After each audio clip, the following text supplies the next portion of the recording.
Dans le monde de l'Empire romain, au début du 1er siècle, un homme nommé Saul, plus tard connu sous le nom de Paul de Tarse, naît dans la ville de Tarse, en Cilicie. Jeune et plein de zèle, il grandit dans la foi juive stricte, étudiant sous le grand rabbin Gamaliel. Saul devient un farouche défenseur de la loi juive et un ennemi impitoyable du mouvement naissant des chrétiens. Saul, portant une haine profonde pour les adeptes de Jésus, persécute sans pitié ceux qui suivent cette nouvelle voie.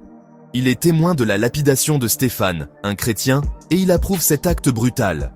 Il cherche à détruire le christianisme, allant de ville en ville pour capturer les chrétiens et les amener à la justice. Un jour, alors qu'il se dirige vers Damas, Saul vit une lumière éclatante venant du ciel. Un éclat si intense qu'il tombe à terre. Une voix retentit, disant « Saul, Saul, pourquoi me persécutes-tu » Saul, aveuglé et confus, demande « Qui es-tu, Seigneur » La voix répond « Je suis Jésus, que tu persécutes. » Saul, frappé par cette rencontre divine, est conduit à Damas, où il demeure aveugle pendant 3 jours. Il ne mange ni ne boit, plongé dans une profonde réflexion.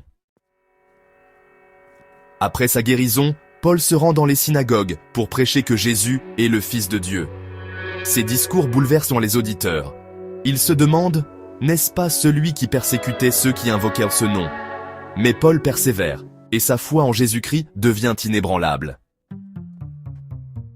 Paul commence alors à voyager à travers l'Empire romain pour prêcher l'Évangile.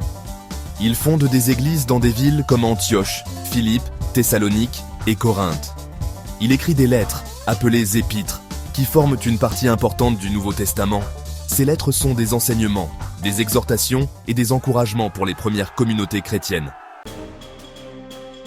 Mais la route de Paul n'est pas sans obstacles. Il subit des persécutions, des emprisonnements, des naufrages et même des flagellations. Mais rien ne pouvait arrêter sa mission. Il souffrait pour le Christ, sachant que tout ce qu'il endurait était pour le bien du message qu'il portait. Paul finit par être emprisonné à Rome, où il écrit ses dernières lettres. Il est finalement exécuté sous l'empereur Néron, devenant un martyr pour sa foi. Cependant, son héritage perdure à travers ses écrits et ses actions. Ses lettres continuent d'inspirer des générations de chrétiens, et son exemple de conversion reste l'un des plus puissants témoignages de la grâce divine. Paul de Tarse, un homme qui, dans sa persécution des chrétiens, rencontra la lumière divine et se transforma en un ardent défenseur de l'Évangile. Il nous rappelle que la miséricorde de Dieu est plus grande que nos péchés, et que chaque vie peut être transformée, peu importe son passé.